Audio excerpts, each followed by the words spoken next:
আমি তো কই তুমি শোনা চিল্লাও কেন হ্যাঁ? চিল্লে কি হাতে এক পয়সার কেস কি মাছ খাইলো রে বিলাইয়ে পুডি মনে করো অর্ধেক বাজবা আর অর্ধেক মূলা তার আনবা আজি দি চুলার পিঠে বয়ে বয়ে খাইয়াম আমি আর মূলা দিয়া পরে দুইজন এক লগে রাইতে খাইতাম। কয় কেজি মাছ আছে? 3 কেজি বেশি না। 3 কেজি মাছ আমি একলা কুটু। 3 কেজি মাছ করতে কয় কেমন লাগে তুই জানোস? নাতি খারাপ তোর স্বভাব এরম।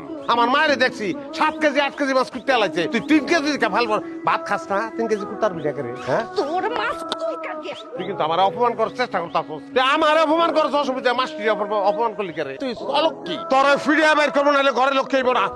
তুই আমার ভাই করে বল আমার ঘরে গোলাম তোর আজকাম করতে পারবা। সিলিন্ডার আমি সিলিন্ডার স্বামী স্ত্রী নিজের মধ্যে মারামারি হইয়া লাভ আছে। আচ্ছা বডিটা যখন লই আলছো মাছটি কুটতে আলাও। মাছ কুটবাম আমি তোর। আমি কুচাল পাচ্ছি আমি কুচাল বা মাছটি দাও বডিটা দাও। সবজি মাছ কুটবি রান্না ওসকে তুই রান্নবি। হ্যাঁ আমি রান্নবো।